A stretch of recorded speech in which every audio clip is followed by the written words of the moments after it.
Quando o Deus de amor castiga. Deus é amor, até mesmo quando exerce sua justiça e também quando castiga. Na cruz, Deus manifestou sua justiça e sua misericórdia.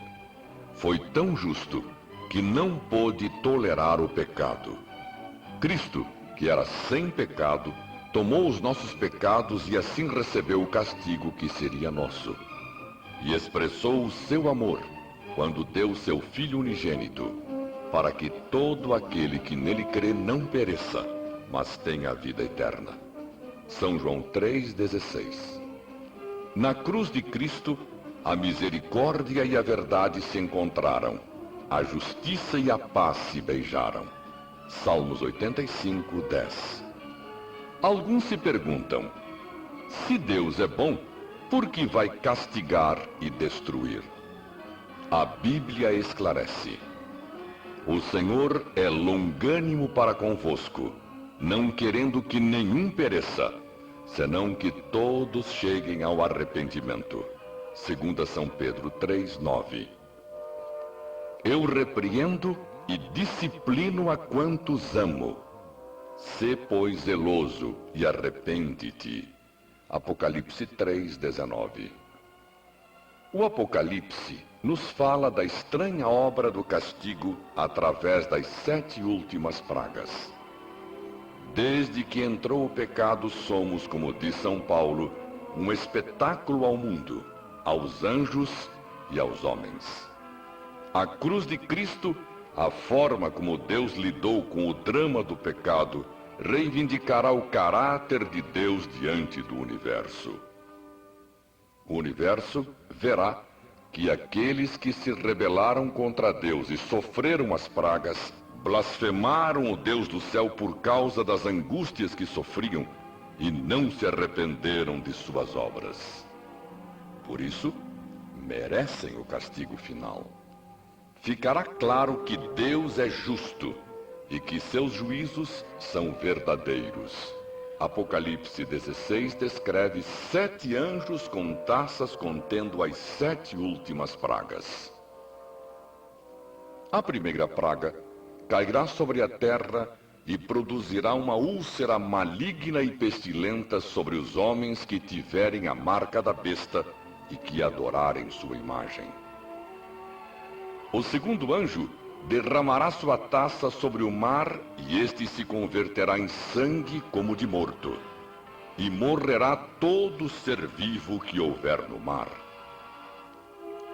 Quando o terceiro anjo derramar sua taça sobre os rios e sobre as fontes das águas, estes se converterão em sangue. Nesse momento, segundo escutou João, o anjo das águas dirá: Tu és justo, tu que és e que eras o santo, pois julgaste estas coisas.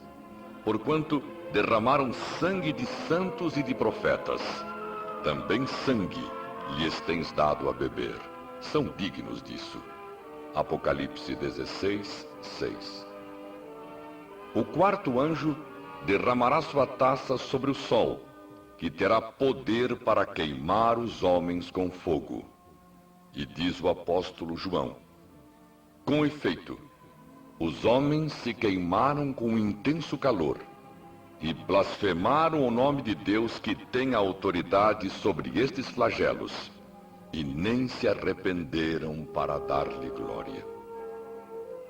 O apóstolo João viu que o quinto anjo derramou sua taça sobre o trono da besta, cujo reino se tornou em trevas, e os homens remordiam as línguas por causa da dor que sentiam, e blasfemaram o Deus do céu por causa das angústias e das úlceras que sofriam, e não se arrependeram de suas obras. Apocalipse 16. O sexto anjo derramará sua taça sobre o grande rio Eufrates. A água deste se secará para preparar o caminho para os reis do Oriente.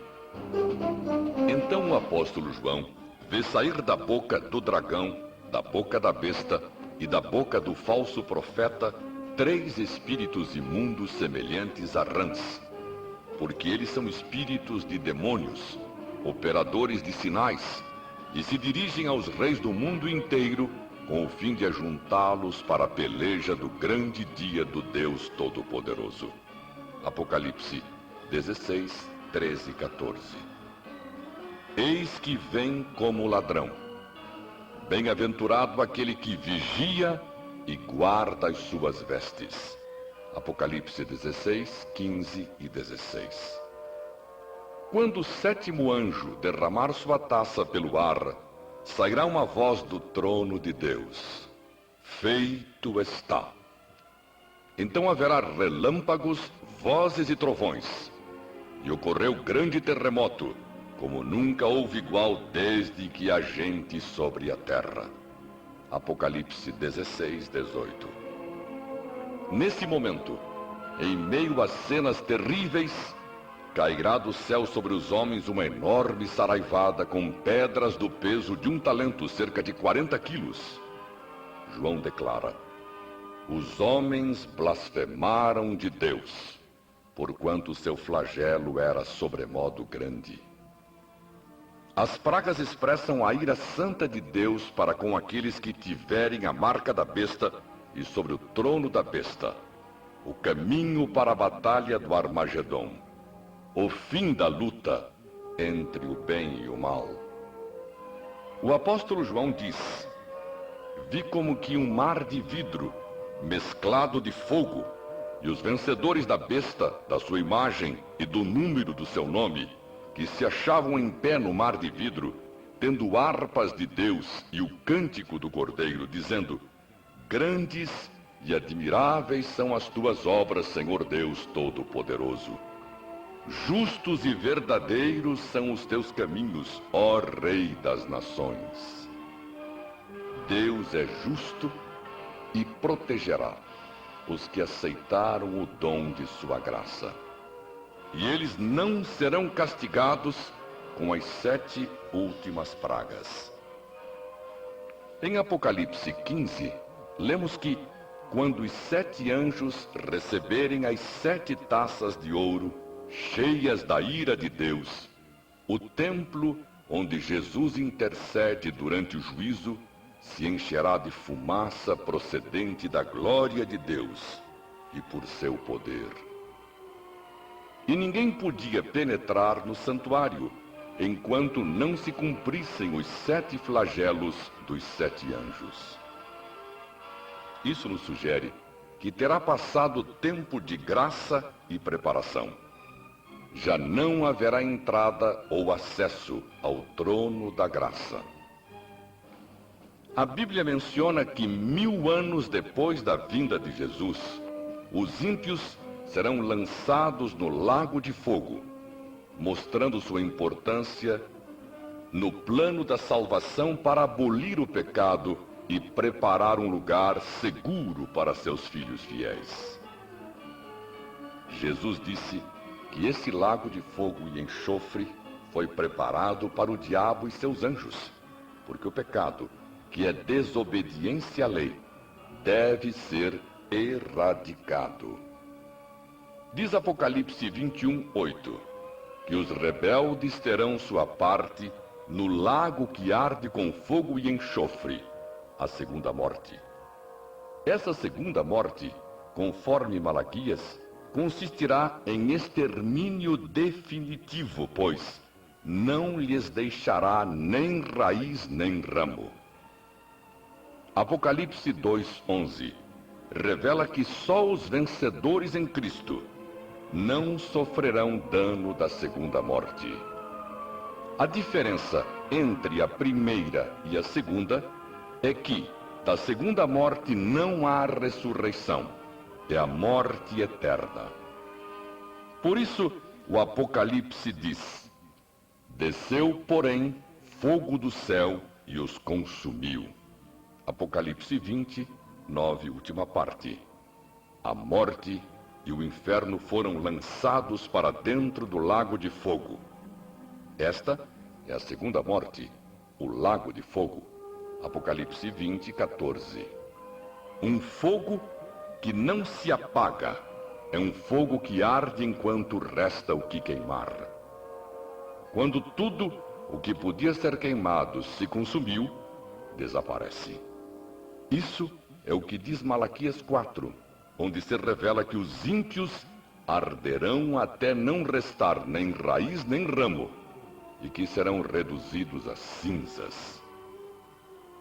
João revela: então ouvi grande voz vinda do trono dizendo: eis o tabernáculo de Deus com os homens. Deus habitará com eles. Eles serão povos de Deus, e Deus mesmo estará com eles. E lhes enxugará dos olhos toda lágrima, e a morte já não existirá. Já não haverá luto, nem pranto, nem dor, porque as primeiras coisas passaram. E aquele que está assentado no trono disse: eis que faço novas todas as coisas. E acrescentou: escreve, porque estas palavras são fiéis e verdadeiras. Apocalipse 21, 3 a 5.